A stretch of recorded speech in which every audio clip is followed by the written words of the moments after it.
الحمد لله. سبحان الله وبحمده. سبحان الله العظيم. سبحان الله وبحمده عدد خلقه ورضا نفسه وزنة عرشه ومداد كلماته. إن الحمد لله نحمده ونستعينه ونستغفره. من يهده الله فلا مضل له ومن يضلله فلا هادي له، وأشهد أن لا إله إلا الله وحده لا شريك له، وأشهد أن محمدا عبده ورسوله. أما بعد، فإن خير الحديث كتاب الله، وخير الهدي هدي محمد صلى الله عليه وسلم، وشر الأمور محدثاتها، وكل محدثة بدعة، وكل بدعة ضلالة، وكل ضلالة في النار. اللهم صل على محمد وعلى آل محمد كما صليت على إبراهيم وعلى آل إبراهيم إنك حميد مجيد. اللهم بارك على محمد وعلى آل محمد كما باركت على إبراهيم وعلى آل إبراهيم إنك حميد مجيد. أعوذ بالله السميع العليم من الشيطان الرجيم، من همزه ونفخه ونفثه. ألم تر كيف ضرب الله مثلا كلمة طيبة كشجرة طيبة أصلها ثابت وفرعها في السماء، تؤتي أكلها كل حين بإذن ربها، ويضرب الله الأمثال للناس لعلهم يتذكرون. سورة ابراہیم، نشان آیا 24 اور 25۔ اللہ رب العالمین جل وعلا کا ارشاد ہے، اے رسول کیا آپ نے نہیں دیکھا کہ اللہ نے کلمہ طیبہ کی مثال کیسی اچھی دی ہے۔ کلمہ طیبہ کی مثال ایسی ہے جسے ایک پاکیزہ درخت کہ جس کی جڑ زمین میں مستحکم ہو اور اس کی شاخیں آسمان میں پھیلی ہوئی ہوں، اور وہ درخت اپنے رب کے پھل لاتا ہو۔ یہ اور اس قسم کی دوسری مثالیں اللہ لوگوں کے لیے اس لیے بیان کرتا ہے تاکہ وہ نصیحت حاصل کریں۔ اللہ رب العالمین نے آیہ مبارکہ میں کلمہ طیبہ کی مثال دی ہے۔ کلمہ طیبہ،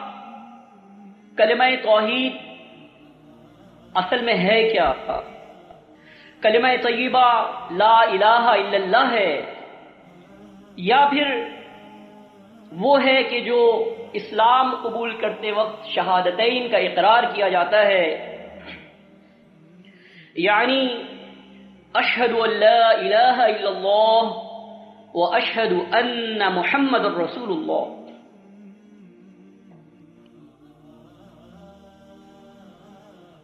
کہ اللہ کے علاوہ کوئی الہ نہیں ہے، اور میں اس بات کی بھی گواہی دیتا ہوں کہ محمد صلی اللہ علیہ وسلم اللہ کے رسول ہیں۔ اللہ رب العالمین نے کلمہ طیبہ کی مثال دی، اور یہ کلمہ طیبہ وہ ہے کہ جو ایک پاکیزہ درخت کے مشابہ ہے۔ اس کی جڑیں کوئی کمزور نہیں ہیں، بلکہ اس کی جڑیں بہت مضبوط ہیں، اور اس کی شاخیں آسمان پر پھیلی ہوئی ہیں۔ اللہ کے بندوں، جس موضوع سے متعلق مجھے بات کرنی ہے، فتنہ تکفیر، یعنی کسی بھی ایسے شخص کو کہ جس نے لا الہ الا اللہ پڑھا ہو کافر قرار دینا، یہ ایک فتنہ ہے، یہ آزمائش ہے جس نے گزشتہ 200 سال سے اس امت کی بیخکنی کی ہے، اس امت کے اندر قتل و غارت گری پیدا کی ہے، اس میں ایسے لوگوں کو پیدا کیا کہ جنہوں نے لا الہ الا اللہ کہنے والوں کی تکفیر کی، ان کو کافر قرار دیا گیا، ان کو مشرک قرار دیا گیا، ان کے خون کو حلال قرار دیا گیا،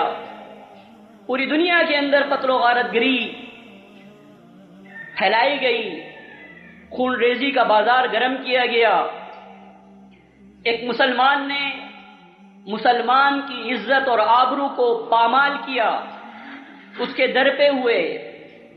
غڑ دیے کہ نتیجہ یہ نکلا کہ جس لا الہ الا اللہ کہنے والے کو داڑھی پکڑ کر ذبح کیا جا رہا تھا، وہ یہ کہہ رہا تھا کہ اشہد ان لا الہ الا اللہ وان محمد الرسول اللہ، اور جو ذبح کرنے والا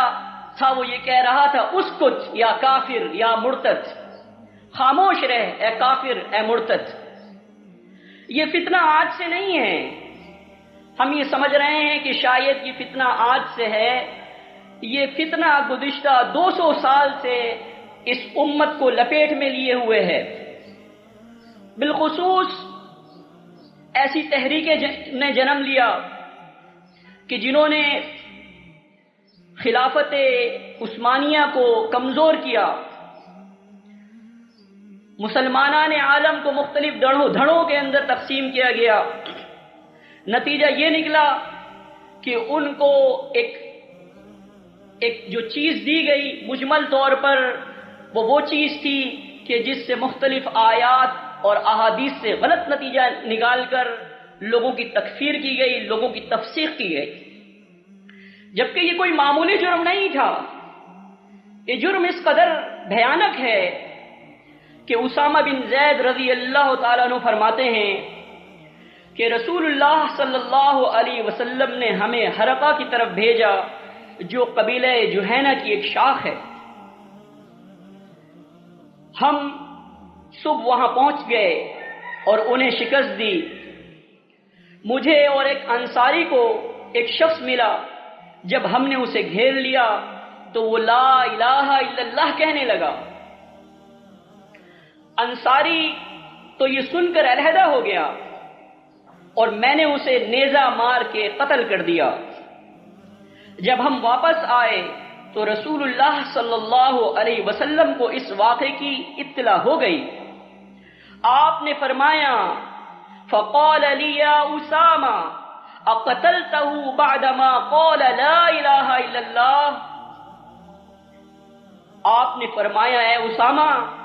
کیا لا الہ الا اللہ کہنے کے بعد تم نے اسے قتل کر دیا؟ قال قلت یا رسول اللہ انما كان متعوذا، میں نے کہا اے اللہ کے رسول صلی اللہ علیہ وسلم اس نے تو جان بچانے کے لیے کلمہ پڑھا تھا۔ فقال قتلته بعدما قال لا الہ الا اللہ، آپ نے فرمایا کیا تم نے اسے لا الہ الا اللہ کہنے کے بعد بھی قتل کر دیا؟ مختلف روایات کے اندر یہ بات موجود ہے کہ اس شخص نے کئی لوگوں کو مسلمین کو قتل کیا تھا، اس کے کپڑے خون آلود تھے، لیکن انصاری صحابی نے تو ہاتھ روک لیا، لیکن اسامہ بن زید رضی اللہ تعالی عنہ نے ہاتھ نہیں روکا۔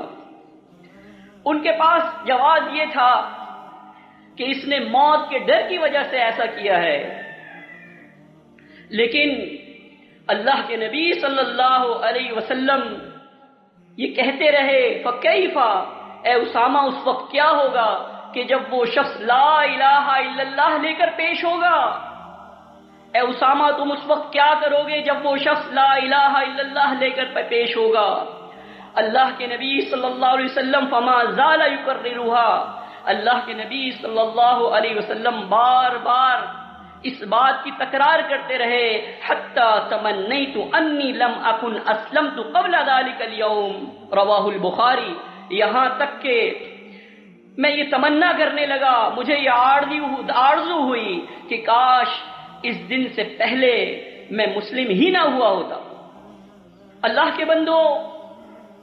بالعموم وہ لوگ کہ جو علوم اسلامیہ سے نہ بلد ہیں، نہ آشنا ہیں، وہ مختلف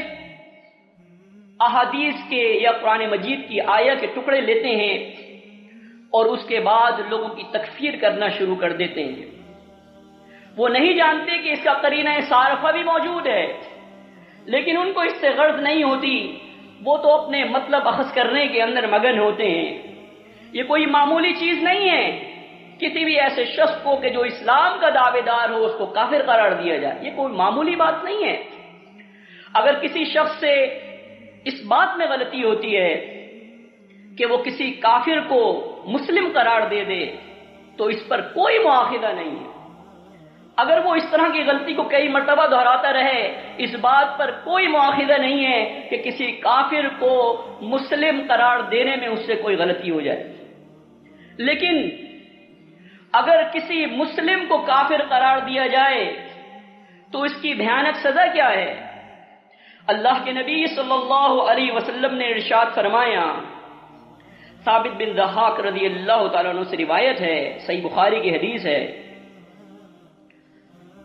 اللہ کے رسول صلی اللہ علیہ وسلم ارشاد فرماتے ہیں، وَمَن لَعَنَ مُؤْمِنًا فَهُوَ كَقَتْلِهِ وَمَن قَذَفَ مُؤْمِنًا بِكُفْرٍ فَهُوَ كَقَتْلِهِ، کہ جو شخص کسی مومن پر لعنت کرتا ہے تو اس کا لعنت کرنا گویا کہ ایسا ہے کہ اس نے اسے قتل کر دیا۔ یہ کوئی معمولی عمل نہیں ہے کسی پر لعنت کرنا۔ اور اگر کوئی شخص کسی مومن پر بہتان باندھتا ہے کفر کی، اس پر الزام تراشی کرتا ہے کہ وہ کافر ہے یا اس نے کفر کیا، فَهُوَ كَقَتْلِهِ، تو یہ بھی ایسا ہے کہ گویا کہ اسے قتل کر دینا۔ الغرض اللہ کے بندوں، یہ وہ معاملہ ہے جو انتہائی نازک ہے۔ جو لوگ محض لوگوں کو دیکھنے کی وجہ سے کہ وہ یہ ان کی بدعمالیوں کو دیکھتے ہیں کہ فلاں آدمی فلاں فعل کا مرتکب ہے، فلاں شرک کا مرتکب ہے، فلاں کفر کا مرتکب ہے، اور اس بنیاد کے اوپر انہیں کافر یا مشرک قرار دیتے ہیں،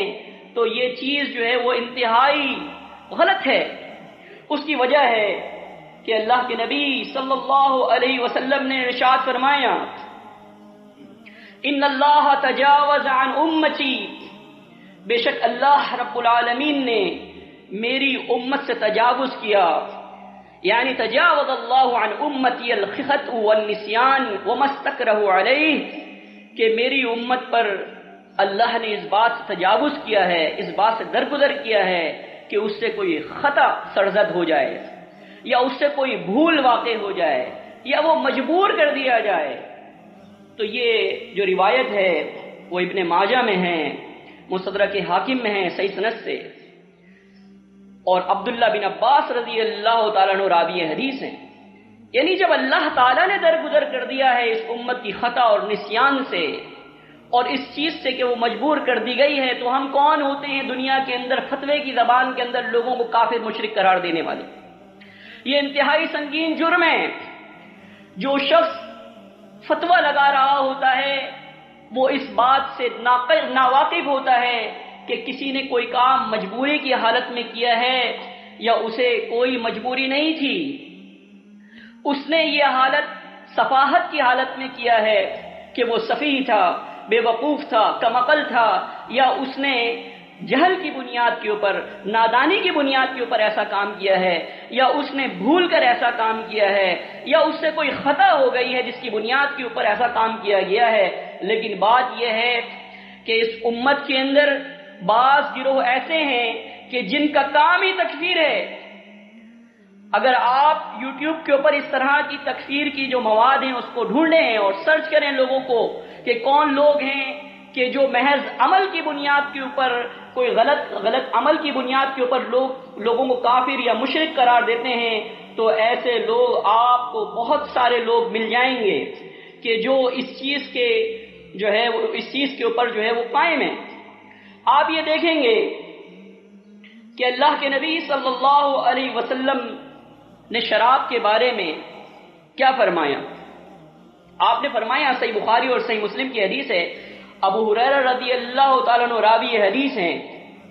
قال النبی صلی اللہ علیہ وسلم لا یزنی الزانی حین یزنی وہو مؤمن ولا یشرب الخمر حین یشرب وہو مؤمن، کہ زنا کرنے والا اس وقت جب کہ وہ زنا کرتا ہے وہ مومن نہیں رہتا، بالکل اسی طرح شراب پینے والا جس وقت وہ شراب پیتا ہے اس وقت وہ مومن نہیں رہتا۔ ابن عمر رضی اللہ تعالیٰ عنہ سے روایت ہے، ابو داؤد میں صحیح سند سے حدیث ہے، رسول اللہ صلی اللہ علیہ وسلم نے ارشاد فرمایا، لعن اللہ الخمر وشاربها وساقيها وبائعها ومبتاعها وعاصرها ومعتصرها وحاملها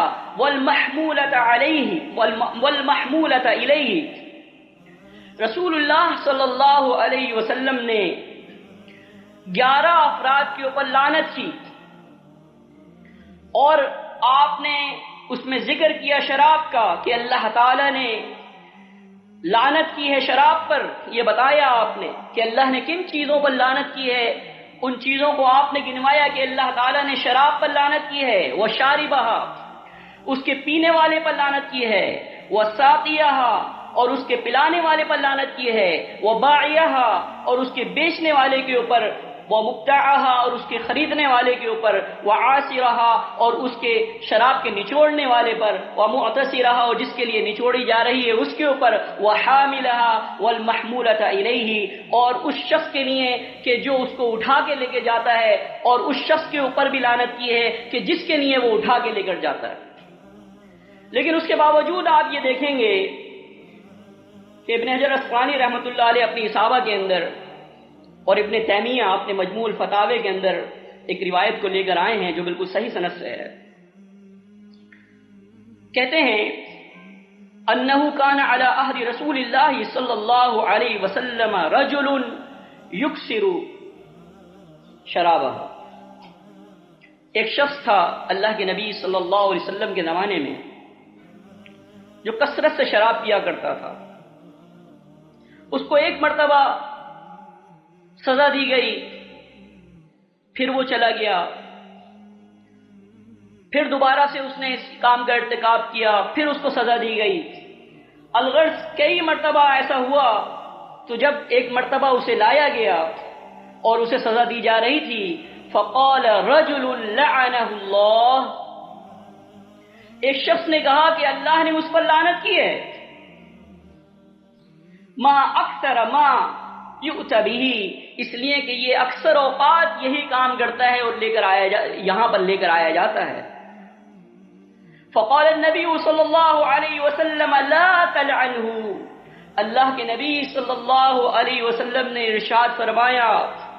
اس پر لعنت نہ کرو، فإنہ یحب اللہ ورسولہ، اس لیے کہ وہ اللہ اور اس کے رسول سے محبت کرتا ہے۔ آپ یہ دیکھیں گے کہ تکسالی حدیث کے اندر اللہ تعالیٰ نے لعنت کی ہے، لیکن اللہ کے رسول صلی اللہ علیہ وسلم کیا کہہ رہے ہیں ایسے شخص سے متعلق کہ اس کے اوپر لعنت نہ کرو، اس لیے کہ وہ اللہ اور اس کے رسول سے محبت کرتا ہے۔ بات یہ ہے کہ کسی شخص کا فعل کیا ہے کسی معاملے کے اندر،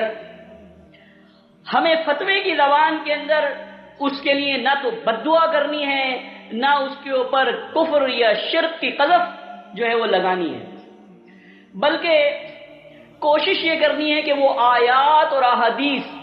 ترغیب کی زبان کے اندر، ترہیب کی زبان کے اندر، یعنی جن میں اللہ تعالیٰ کی رحمتوں کا ذکر ہے، اللہ تعالیٰ کی جانب سے بخشش کا ذکر ہے، عافیت کا ذکر ہے، وہ اس کے سامنے پیش کی جائے، اور مذمت کی زبان کے اندر، زجر و توبیخ کی زبان کے اندر اس کے سامنے وہ احادیث پیش کی جائیں جو اس سے ممانعت کے متعلق ہیں اور اس کی تنبیہ سے متعلق ہیں۔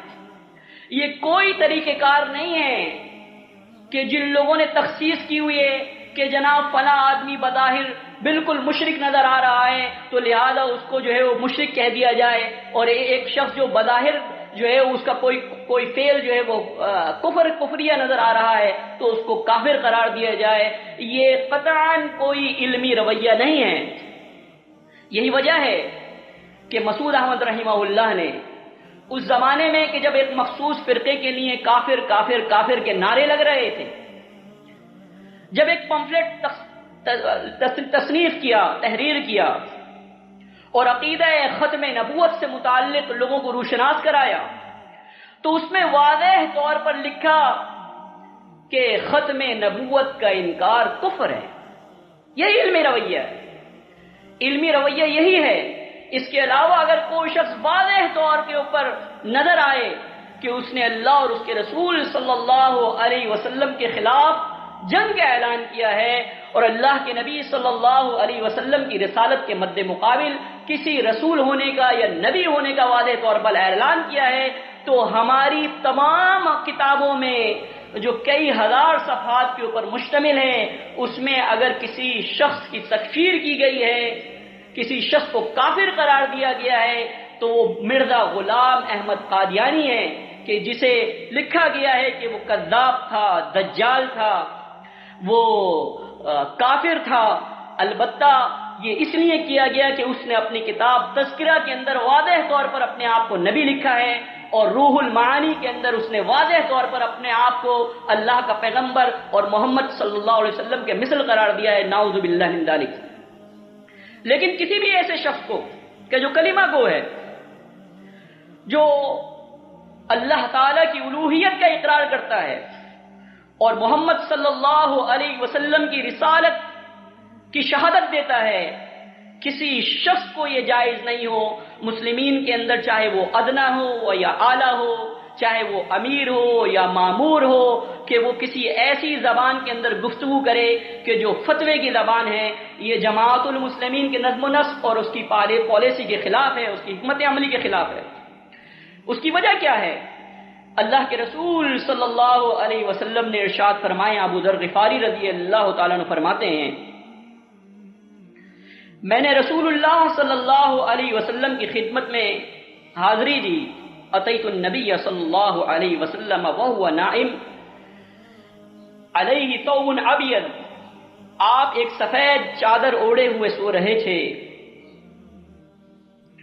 پھر میں دوبارہ حاضر ہوا، تب بھی آپ سو رہے تھے۔ پھر میں آیا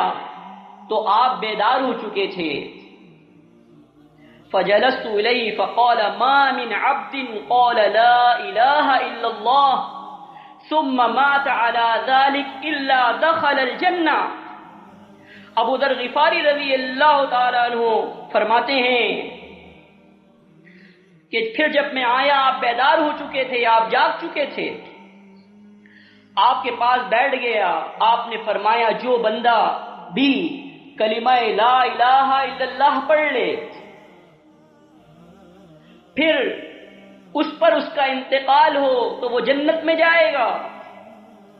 فقلت وَإِن زَنَا وَإِن سَرَقَ، میں نے سوال کیا کہ اللہ کے نبی صلی اللہ علیہ وسلم وہ زنا کرے اور چوری کرے؟ آپ نے فرمایا وَإِن زَنَا وَإِن سَرَقَ، اگرچہ وہ زنا کرے، اگرچہ وہ چوری کرے۔ الغرض 3 مرتبہ استفسار کیا ابو ذر غفاری رضی اللہ تعالی عنہ نے، وَإِن زَنَا وَإِن سَرَقَ، اللہ کے نبی صلی اللہ علیہ وسلم نے 3 مرتبہ وہ جواب دیا کہ وَإِن زَنَا وَإِن سَرَقَ، اگرچہ وہ چوری کرے، اگرچہ وہ زنا کرے، تب بھی وہ لا الہ الا اللہ پڑھنے والا جنت میں جائے گا۔ وقال فی الرابعۃ علی رغم عنف ابی ذر، 4تھی مرتبہ میں اللہ کے نبی صلی اللہ علیہ وسلم نے ارشاد فرمایا اگرچہ ابو ذر کی ناک پر خاک لگے۔ پھر ابو ذر باہر نکلے اور وہ برابر یہ کہتے جا رہے تھے کہ اگرچہ ابو ذر کی ناک پر خاک لگے۔ صحیح مسلم کی روایت ہے۔ الغرض معلوم یہ ہوا کہ اہل ایمان اور اہل اسلام کو لا الہ الا اللہ پڑھنے والوں کے ساتھ کیا طرز طریقہ رکھنا چاہیے، کیا رویہ رکھنا چاہیے۔ اگر ان کا رویہ معاندانہ یا مخالفانہ ہے یا متعصبانہ ہے تو یاد رکھیے کہ آپ کے متعصبانہ رویے سے وہ شخص کے جس کے اندر کفر کی بیماری ہے، جس کے اندر شرک کی بیماری ہے، وہ اس کو متعصب اور ہٹ دھرم تو بنا سکتی ہے لیکن کبھی بھی اس کی اصلاح نہیں ہو سکتی۔ ہمیں اور آپ کو ایک پروفیشنل ڈاکٹر، ایک ماہر طبیب کا کردار انجام دینا چاہیے اس شخص کے معاملے کے اندر کہ جب اس کے پاس کوئی ایسا مریض لے کر آیا جاتا ہے کہ جو کسی کینسر جیسے موذی مرض کے اندر مبتلا ہے، اس شخص کو کہ جو ماہر طبیب ہے یا پروفیشنل ڈاکٹر ہے، اس کو مریض سے دشمنی نہیں ہوتی، اس کو اس مرض سے دشمنی ہوتی ہے کہ جو مرض اس کے اندر موجود ہے، اور اس کا طریقہ کار یہ ہوتا ہے کہ وہ بہت مشفقانہ انداز کے اندر اپنے مریض کو ٹریٹ کرتا ہے، اپنے مریض کو وہ یہ بتاتا ہے کہ اس کے ساتھ کیا مسئلہ ہے، اسے کس طرح کا پرہیز کرنا چاہیے، کس طرح کی ادویات استعمال کرنی چاہیے، اور غرض یہ کہ وہ جو کچھ کرنا پڑتا ہے اس کے مرض سے متعلق وہ اس کے لیے کرتا ہے، لیکن کبھی بھی وہ مریض سے دشمنی نہیں رکھتا۔ لیکن افسوس ہے اس امت کے اوپر اور ان بظاہر مصلحین ملت کے اوپر کہ جو گزشتہ کئی صدیوں سے امت کو اس کام میں لگائے ہوئے ہیں کہ وہ امت کے لوگوں کی ہی تکفیر کر رہے ہیں اور ان کے اوپر جو ہے وہ حملے کر رہے ہیں۔ حیرت ہوگی کہ عرب کے بیابانوں سے جہاز اڑتے ہیں اور وہ بمباری کرتے ہیں یمن کے اوپر اور دوسرے ایسے ملکوں کے اوپر جہاں پر کلمہ گو رہ رہے ہیں۔ یہ معاندانہ روش جو ہے اس سے باز رہنا چاہیے۔ ہمارے جو علاقے جہاں پر اس طرح کی دہشت گردی رہی ہے، ہم جانتے ہیں کہ اس پورے معاملے کے اندر جس طرح سے کرب سے ہمیں گزرنا پڑا، اور جن ریاستوں نے ان کا ساتھ دیا ان لوگوں کا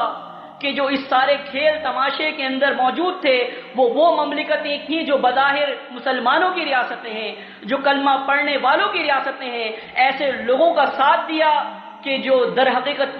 مستشرق تھے اور جو اسلام دشمن عناصر تھے، ان کا مقصد صرف اور صرف یہ تھا کہ وہ اسلام اور اہل اسلام کو کمزور کریں۔ رویہ اس قدر وطن پرستی اور متعصبانہ تھا کہ اس شخص کو جو لکھاری ہے اس کو بھی برداشت نہیں کیا گیا، اس کے ٹکڑے ٹکڑے کیے گئے ایمبیسی کے اندر اور اس کی لاش کے ساتھ وہ سلوک کیا گیا کہ جو کسی کافر یا کسی دشمن کی لاش کے ساتھ بھی نہیں کیا جانا چاہیے۔ یہ عدم برداشت کا رویہ، یہ در حقیقت وہ تکفیری رویہ ہے، یہ در حقیقت وہ متعصبانہ رویہ ہے، یہ در حقیقت وطن پرستی کی کوکھ سے جنم لیا ہوا وہ رویہ ہے کہ جس کی ہم مذمت کرتے ہیں، اور یہی وجہ ہے کہ اس امت کے اندر انارکی موجود ہے،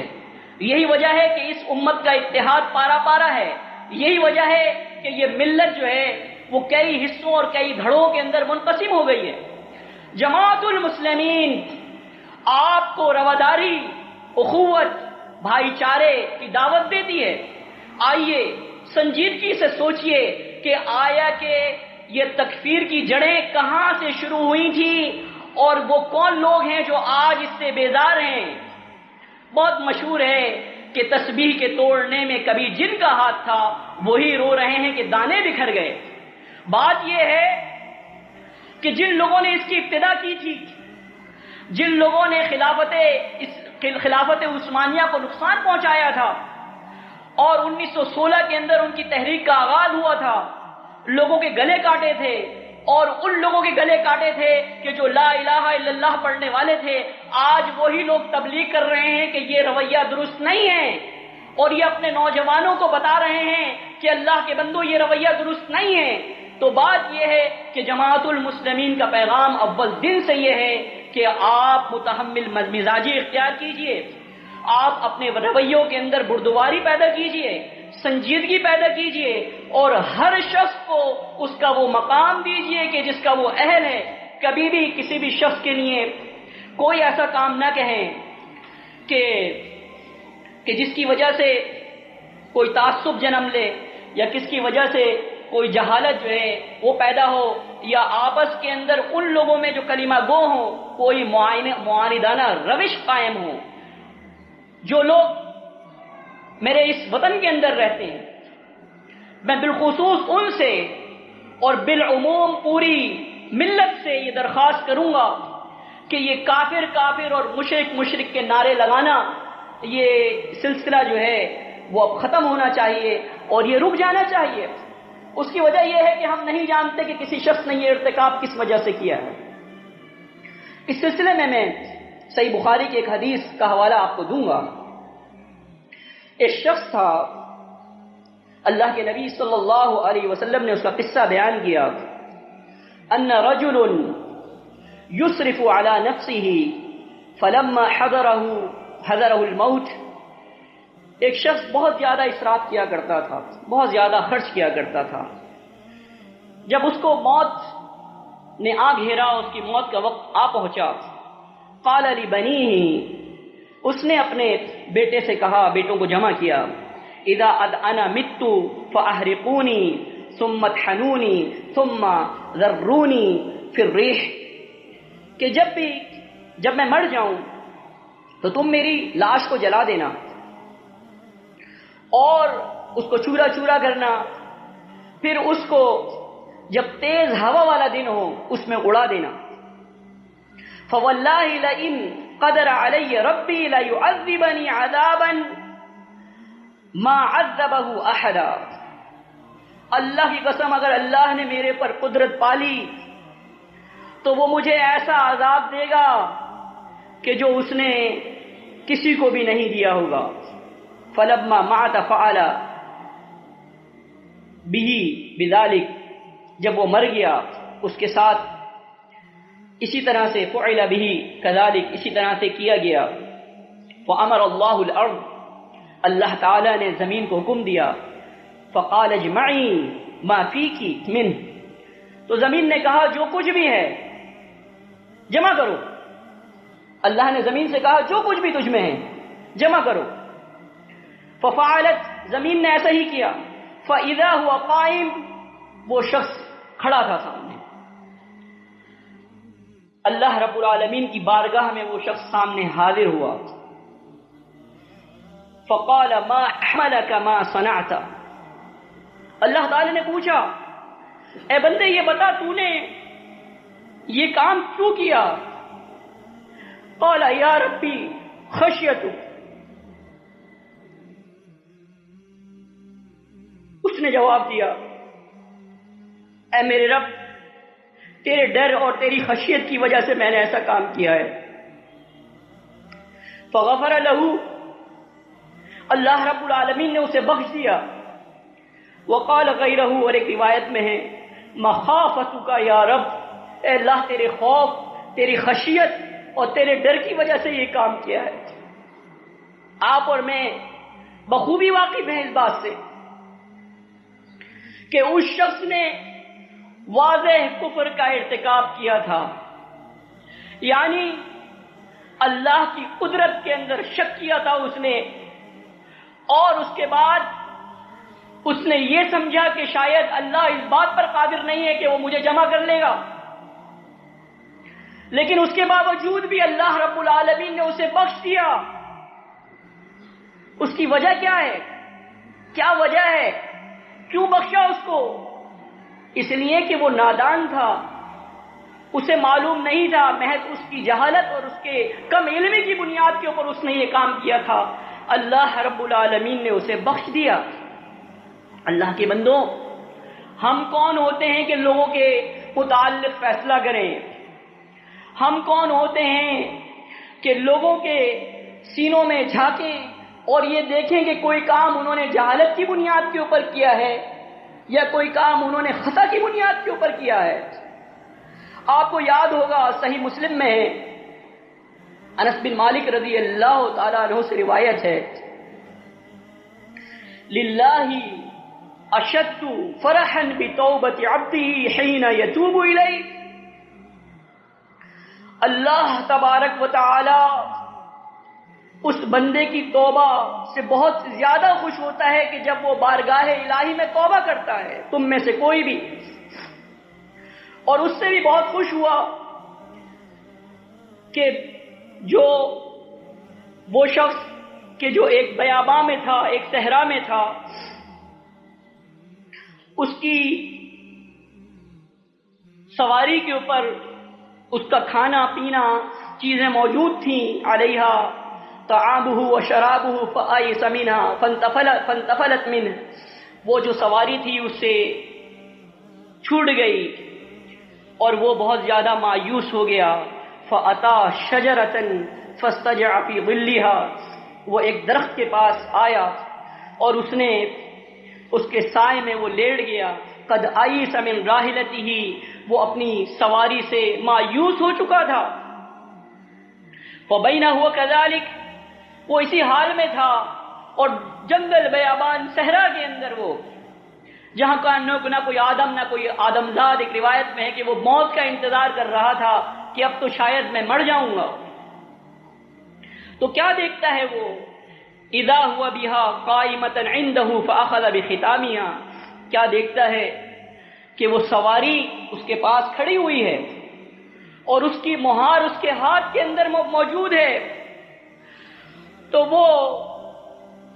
اس نے کہا، ثم قال من شدت الفرح، خوشی کی شدت کی وجہ سے اس نے کہا، اللہم انت عبدی وانا ربک، اے اللہ تو میرا بندہ ہے اور میں تیرا رب ہوں۔ اخطأ من شدت الفرح، خوشی کے وجہ سے اس سے غلط نکل گیا، اس کو تو یہ کہنا چاہیے تھا کہ اے اللہ تو میرا رب ہے اور میں تیرا بندہ ہوں، لیکن اس نے الٹ کر دیا اور اس کے بالکل اپوزٹ، بالکل مخالف الفاظ استعمال کیے، اللہم انت عبدی وانا ربک۔ لیکن اللہ رب العالمین کو یہ بات پسند آئی، اللہ مسکرایا اور اللہ نے کہا، اخطأ عبدی، میرے بندے سے خطا ہو گئی ہے۔ تو اللہ کے بندو ہمیشہ اس گنجائش کو رکھیے کہ ہو سکتا ہے کہ کسی سے کوئی خطا ہو گئی ہو سکتا ہے کہ اسے معلوم نہ ہو سکتا ہے کہ وہ شخص جو ہے وہ کسی مجبوری کے اندر ہو یا کسی مجبوری کی بنیاد کے اوپر اس نے یہ کام کر لیا ہو، لیکن کبھی بھی کسی بھی شخص کو کہ جس نے لا الہ الا اللہ پڑھا ہو فتوے کی زبان کے اندر کافر اور مشرک نہ کہیے، یہ بہت بڑا جرم ہے، اور یہ ایسا جرم ہے کہ جس کی غلطی اور اس کا مداوع بہت مشکل ہے۔ الغرض یہ کہ اگر کسی بھی شخص سے کوئی بھی ایسا کام ہو گیا ہے تو اسے چاہیے کہ وہ بارگاہ الہی کے اندر توبہ کرے۔ اللہ رب العالمین وہ ہے کہ جو توبہ کو قبول کرنے والا اور معاف کرنے والا ہے۔ اور میں آپ سے پھر کہوں گا کہ جو لوگ لا الہ الا اللہ پڑھنے والے ہیں ان کے لیے اپنے دل کے اندر یہ گنجائش رکھیے کہ اللہ رب العالمین ان کو جو جس چیز کے اوپر اٹھائے گا، اگر ان سے کوئی غلطی بھی ہو گئی ہے تو اللہ رب العالمین ان کو اس غلطی کی پاداش میں اتنی ہی سزا دے گا، اور اس کے بعد وہ اس کو اس چیز کے جو ذائقے اس کے لطف سے بہراور کرے گا کہ جو اس نے اس کے لیے تیار کی گئی ہے، کر کے رکھی ہے۔ رسول اللہ صلی اللہ علیہ وسلم فرماتے ہیں، من مات وهو يعلم انه لا الہ الا اللہ دخل الجنہ، کہ جو شخص مرے اور وہ جانتا ہو کہ اللہ کے سوا کوئی معبود نہیں تو وہ جنت میں داخل ہوگا۔ ابو ہریرہ رضی اللہ تعالیٰ عنہ سے روایت ہے، کہتے ہیں ہم رسول اللہ صلی اللہ علیہ وسلم کے ساتھ ایک سفر غزوہ تبوک میں تھے کہ لشکر کے توشے ختم ہو گئے، یہاں تک کہ آپ نے بار برداری کے بعض اونٹ ذبح کرنے کا ارادہ فرمایا۔ حضرت عمر نے عرض کیا، یا رسول اللہ، کاش آپ لوگوں کے بچے ہوئے توشوں کو جمع کر کے اس پر اللہ سے دعا فرما دیتے تاکہ اس میں برکت ہو جاتی۔ آپ نے ایسا ہی کیا، جس کے پاس گیہوں تھا وہ گیہوں لے کر آیا، اور جس کے پاس کھجور تھا وہ کھجور لے کر آیا، جس کے پاس گٹلیاں تھی وہ گٹلیاں ہی لے آیا۔ حدیث کے راوی بیان کرتے ہیں، صحیح مسلم کی روایت آپ سن رہے ہیں، میں نے عرض کیا گٹلی کا کیا کرتے تھے؟ تو راوی حدیث مجاہد نے کہا اس کو چوس کر پانی پی لیتے تھے۔ ابو ہریرہ رضی اللہ عنہ بیان کرتے ہیں کہ پھر رسول اللہ صلی اللہ علیہ وسلم نے ان چیزوں میں برکت کی دعا کی، ان چیزوں میں خوب برکت ہو گئی، حتیٰ کہ تمام جماعت نے اپنے توشے دانوں کو بھر لیا۔ اس کے بعد رسول اللہ صلی اللہ علیہ وسلم نے فرمایا میں اس بات کی گواہی دیتا ہوں کہ اللہ کے سوا کوئی معبود نہیں اور میں اللہ تعالیٰ کا رسول ہوں، جو بندہ اللہ عز و جل سے ان دونوں باتوں میں بغیر شک کیے ملاقات کرے گا وہ جنت میں جائے گا۔ حضرت عبادہ بن صامت رضی اللہ تعالیٰ عنہ سے روایت ہے، صحیح مسلم کی روایت، سمعت رسول اللہ صلی اللہ علیہ وسلم یقول من شہد ان لا الہ الا اللہ وان محمد الرسول اللہ حرم اللہ علیہ النار۔ میں نے رسول اللہ صلی اللہ علیہ وسلم سے سنا، آپ فرما رہے تھے کہ جو شخص اس بات کی گواہی دے کہ اللہ تعالیٰ کے سوا کوئی معبود نہیں اور یہ کہ محمد صلی اللہ علیہ وسلم اللہ کے رسول ہیں تو اللہ تعالیٰ اس پر دوزخ کو حرام کر دے گا۔ حضرت ابو ہریرہ رضی اللہ تعالیٰ عنہ فرماتے ہیں، صحیح مسلم میں ہیں،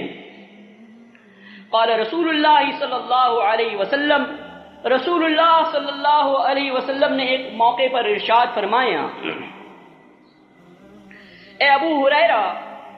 اذهب بنعلی ہاتین، میری یہ دونوں جوتیاں لے جاؤ، فمن لقیت من وراء هذا الحائط، اور جو شخص بھی اس باغ کے باہر یقینی قلبی کے ساتھ یہ کہے یشہد ان لا الہ الا اللہ مستیقنا بها قلبه فبشرہ بالجنہ، کہ جو شخص بھی لا الہ الا اللہ کی گواہی دے موقنا مستیقنا بها قلبه، یعنی یقین کے ساتھ، مستیقن اپنے پورے اطمینان کے ساتھ، کہ اطمینان قلبی کے ساتھ اس بات کی گواہی دے کہ اللہ کے علاوہ کوئی الہ نہیں ہے، تو اسے جنت کی بشارت دے دو۔ معلوم یہ ہوا کہ لا الہ الا اللہ پڑھنے کی بہت زیادہ اہمیت ہے، اور اس اہمیت کو ہمیں کبھی بھی فروگزاشت نہیں کرنا چاہیے۔ حضرت معاذ رضی اللہ تعالیٰ عنہ فرماتے ہیں، قال رسول اللہ صلی اللہ علیہ وسلم، رسول اللہ صلی اللہ علیہ وسلم نے ارشاد فرمایا، صحیح مسلم کی روایت ہے، ما من عبد یشہد ان لا الہ الا اللہ وان محمدا عبدہ ورسولہ الا حرمہ اللہ علی النار، جو بھی بندہ اس بات کی گواہی دے گا کہ اللہ تعالیٰ کے سوا کوئی معبود نہیں ہے، محمد صلی اللہ علیہ وسلم اس کے بندے اور اس کے رسول ہیں، تو اللہ تعالیٰ اسے دوزخ پر حرام کر دے گا۔ قال یا رسول اللہ افلا اخبرها، تو پوچھا، عرض کیا اللہ کے رسول صلی اللہ علیہ وسلم، کیا میں اس بات کی لوگوں کو اطلاع نہ کر دوں کہ وہ خوش ہو جائیں؟ رسول اللہ صلی اللہ علیہ وسلم نے ارشاد فرمایا، تو پھر وہ اس چیز پر بھروسہ کر لیں گے، یعنی اسی چیز کے اوپر اٹک جائیں گے کہ بس اتنا ہی کافی ہے۔ اذن یتکلوا فاخبر بها معاذ عند موته تعصما،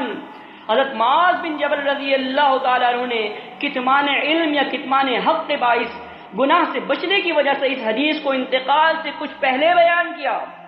معلوم یہ ہوتا ہے کہ بعض باتیں ایسی ہیں کہ جس کو بیان کرنے سے بعض لوگوں کو اگر یہ حکمت مانے ہو کہ کہیں ایسا نہ ہو کہ اس کی بنیاد کے اوپر لوگ گمراہ ہو جائیں، تو معاذ رضی اللہ تعالیٰ نے اس حکمت عملی کو بروئے کار لاتے ہوئے موت سے پہلے اس بات کو بیان کیا۔ لیکن یہ اصول ہمیں ہمیشہ یاد رکھنا چاہیے، اور یہ اصول محض کچھ خاص گروہوں کے لیے نہیں ہے، یہ اصول ہر اس شخص کے لیے ہے کہ جس نے لا الہ الا اللہ پڑھا ہے اور اس بات کی گواہی دی ہے کہ محمد صلی اللہ علیہ وسلم اللہ کے رسول ہیں۔ اتبان بن مالک رضی اللہ تعالیٰ عنہ فرماتے ہیں، کہتے ہیں قال رسول اللہ صلی اللہ علیہ وسلم لا یشہد احد ان لا الہ الا اللہ وانی رسول اللہ فیدخل النار او تطمعه. رسول اللہ صلی اللہ علیہ وسلم نے فرمایا کہ جو شخص بھی اس بات کی گواہی دے کہ اللہ تعالیٰ کے سوا کوئی معبود نہیں، اور یہ کہ میں یعنی رسول اللہ صلی اللہ علیہ وسلم نے خطاب کرتے ہوئے فرمایا کہ میں اللہ کا رسول ہوں، تو وہ دوزخ میں داخل نہ ہوگا یا دوزخ اسے نہیں کھائے گی. معلوم یہ ہوا کہ یہ وہ کلمہ ہے کہ جس کے ذریعے سے اللہ تعالیٰ کے ہاں حجت پیش کی جا سکتی ہے. اس کلمے کی حجت اس قدر بھاری ہے کہ یہ کلمہ، اس کی جڑیں وہ بہت زیادہ مضبوط ہیں، اس طیب اور پاکیزہ درخت کے مانند کہ جو کسی زمین کے اندر موجود ہے، اس کی جڑیں زمین کے اندر ہیں اور اس کی شاخیں آسمان کے اوپر ہیں. حضرت مسیب فرماتے ہیں، کہتے ہیں لما حضرت ابا طالب الوفات، کہ جب ابو طالب کے انتقال کا وقت قریب آیا تو رسول اللہ صلی اللہ علیہ وسلم نے ان کے پاس تشریف لے آئے. آپ نے ابو جہل اور عبداللہ بن امیہ بن مغیرہ کو ان کے پاس موجود پایا. رسول اللہ صلی اللہ علیہ وسلم نے فرمایا، اے چچا کلمہ لا الہ الا اللہ کہہ دیجئے. فقال رسول اللہ صلی اللہ علیہ وسلم یا عمی، اے چچا جان، قل لا الہ الا اللہ کلمۃ اشہد لک بہا عند اللہ. صحیح مسلم. یہ وہ کلمہ ہے کہ جس کے ذریعے سے میں اللہ کے ہاں شہادت دوں گا، میں آپ کے لیے اللہ کے ہاں گواہ بن جاؤں گا. تو معلوم یہ ہوا کہ اللہ کے نبی صلی اللہ علیہ وسلم کی اس حدیث سے کہ جو لوگ بھی کلمہ طیبہ پڑھنے والے ہیں، لا الہ الا اللہ کہنے والے ہیں، اس بات کی گواہی دینے والے ہیں کہ اللہ کے علاوہ کوئی الہ نہیں اور محمد اللہ کے رسول ہیں صلی اللہ علیہ وسلم، ان کی فتوے کی زبان کے اندر تکفیر نہیں کی جا سکتی، انہیں کافر قرار نہیں دیا جا سکتا. اور اگر کوئی بھی شخص اس طرح کا کرے گا تو وہ یہ جان لے کہ وہ کس قدر قبیح فعل کا ارتکاب کر رہا ہے. کسی فعل کی مذمت بیان کرنا، جن چیزوں کی اللہ تعالیٰ نے تکفیر کی ہے ان کی تکفیر کرنا، جن چیزوں کی محمد الرسول اللہ صلی اللہ علیہ وسلم نے تکفیر کی ہے ان افعال کو بیان کرتے ہوئے تکفیر بیان کرنا یا ان کی مذمت کرنا، اس میں کوئی مذائقہ نہیں ہے، اس لیے کہ یہ کام زجر و توبیخ کی بنیاد کے اوپر کیا جا رہا ہے. لیکن کسی بھی فرد معین کی تکفیر کرنا یہ نہایت قبیح فعل ہے. اللہ کے نبی صلی اللہ علیہ وسلم ارشاد فرماتے ہیں، ابو ذر غفاری رضی اللہ تعالیٰ عنہ سے روایت ہے، وَمَنْ دَعَا رَجُلًا بِالْكُفْرِ أَوْ قَالَ عَدُوُّ اللَّهِ وَلَيْسَ كَذَلِكَ إِلَّا حَارَ عَلَيْهِ، کہ جو شخص بھی کسی بھی شخص کے لیے یہ کہتا ہے کہ وہ کافر ہے، اس پر کفر کا فتویٰ لگاتا ہے یا اس کو اللہ کا دشمن قرار دیتا ہے، تو اگر وہ بات اس میں نہیں ہے تو یہ چیز کہنے والے کے اوپر لوٹ آئے گی. ابو ہریرہ رضی اللہ عنہ سے روایت ہے، صحیح بخاری میں ہے، اذا قال الرجل لاخيه یا کافر فقد باء به احدهما، کہ جب کوئی شخص اپنے بھائی کو کہے اے کافر، فقد باء به احدهما، تو یقیناً یہ کلمہ ان دونوں میں سے کسی ایک پر لازم لوٹ آئے گا. عبداللہ بن عمر رضی اللہ تعالیٰ عنہ سے روایت ہے، صحیح بخاری کی حدیث ہے، ایما رجل قال لاخیہ یا کافر فقد باء به احدهما. عبداللہ بن عمر رضی اللہ تعالیٰ عنہ سے دوسری روایت میں ہے، اذا کفر الرجل اخاه فقد باء بها احدهما. عبداللہ بن عمر رضی اللہ تعالیٰ عنہ سے ہی صحیح مسلم میں روایت ہے، ایما امرئ قال لاخیہ یا کافر فقد باء بها احدهما ان كان كما قال او والا رجعت عليه. تو جو شخص بھی اپنے بھائی کو کہے اے کافر تو یقیناً ان دونوں میں سے کوئی ایک تو یقینی کافر ہے. اگر وہ شخص کافر نہیں ہے جس کو کہا جا رہا ہے تو قول اس کی طرف لوٹ آئے گا کہ جو فتوے کی زبان میں کسی بھی شخص کو کافر قرار دے رہا ہے. الغرض یہ کہ جماعت المسلمین کی دعوت یہ ہے کہ وہ منزل من اللہ دین کہ جو دبیس پردوں کے اندر چھپا دیا گیا، کما حقہ اس کو اس کی اصل شکل کے اندر پیش کیا جائے۔ وہ تمام احادیث کہ جس میں اللہ کے نبی صلی اللہ علیہ وسلم کے فرامین ہیں، جنت کی خوشخبری سنائی گئی ہے، اللہ کی رحمتوں کی امید دلائی گئی ہے، انہیں عامت الناس کے سامنے روشناس کرایا جائے۔ اور اس کے علاوہ وہ تمام احکامات کہ جن کے اندر بدعمالیوں کی مذمت ہے، ان کی قباحت بیان کی گئی ہے، ان کو رسول اللہ صلی اللہ علیہ وسلم کے الفاظ مبارک کے اندر لوگوں کے سامنے پیش کر دیا جائے۔ اگر ہم میں سے کوئی بھی شخص کوئی بھی ایسے کام کا ارتکاب کرتا ہے کہ جو اللہ کے نبی صلی اللہ علیہ وسلم نے فرمایا ہے اس سے آگے بڑھتا ہے، تو یہ زیادتی ہے۔ تو جو کہا گیا ہے، جتنا کہا گیا ہے اتنا ہی بیان کیا جائے اور اسی پر اکتفا کیا جائے، متعصبانہ روش اختیار نہیں کی جانی چاہیے، اس لیے کہ فرقہ بندی تو در حقیقت وجود میں ہی اس وقت آتی ہے کہ جب تعصب کی اینکیں اپنی آنکھوں پر لگا لی جائے اور عصبیت کی پکار جائے۔ عصبیت سے مراد کیا ہے کہ اپنی قوم کی حمیت اور اس کی محبت کے اندر دوسرے لوگوں کو جو ہے وہ اگرچہ وہ صحیح بھی ہوں ان کو غلط جانا جائے، یا اس کسی بھی قوم کی یہ نفرت کی بنیاد کے اوپر یا دشمنی کی بنیاد کے اوپر ان کی صحیح بات کو بھی غلط قرار دے دیا جائے۔ تو اس روش اور اس طریقے سے اپنے آپ کو پاک رکھیے۔ ہمیشہ تمام تعلقات، تعصبات اور جانبداریوں کو بالائے طاق رکھ کر اللہ کے دین پر عمل کیجیے، اور یہی اتفاق اور اتحاد ہے کہ جس کی بنیاد کے اوپر ہم اس دین کو جو احمد مصطفیٰ محمد مصطفیٰ صلی اللہ علیہ وسلم کے اوپر نازل ہوا، دنیا کے چپے چپے میں اس کی اصل روح کے مطابق پھیلا سکیں گے۔ وہ تمام لوگ جو لا الہ الا اللہ پڑھتے ہیں ان کو ایک پلیٹ فارم کے اوپر لے کر آنا جماعت المسلمین کا نصب العین ہے، اور انشاءاللہ العزیز عیسیٰ علیہ السلام کی آمد سے پہلے وہ تمام لوگ کہ جو کلمہ گو ہیں وہ سب کے سب ایک جھنڈے کے تحت جمع ہوں گے، اور یہ کام ہونا ہے انشاءاللہ العزیز۔ بعض لوگ وہ ہیں کہ جو بغیر کسی جبر کے پہلے سے اس بات کا تعین کر لیں گے اور اس کا اہتمام کریں گے کہ وہ اللہ کے دین کی خدمت مجتمع ہو کر اپنی سمت کو ایک طرف رکھتے ہوئے کریں، اور بعض لوگ وہ ہیں کہ جو اہل کتاب میں عیسیٰ علیہ السلام کی موت سے پہلے ایمان لے کر آ جائیں گے۔ غرض یہ کہ ایک وقت دوبارہ اس امت کو ایک ہونا ہے، وہ اتحاد اور اتفاق ہماری آنکھوں کے سامنے ہے۔ جماعت المسلمین کے اراکین اس کے اوپر کام کر رہے ہیں اور اس چیز کو، اس کاز کو آگے لے کر جا رہے ہیں۔ آئیے اس معاملے کے اندر ہماری معاونت کیجیے۔ اللہ رب العالمین ہمیں عمل کرنے کی توفیق عطا فرمائے۔ اللہ تعالی ہمارا خاتمہ بالخیر کرے۔ فاطر السماوات والارض انت ولی فی الدنیا والآخرہ توفنی مسلما والحقنی بالصالحین۔ اقول قولی ھذا لی ولکم استغفر اللہ استغفر اللہ استغفر اللہ۔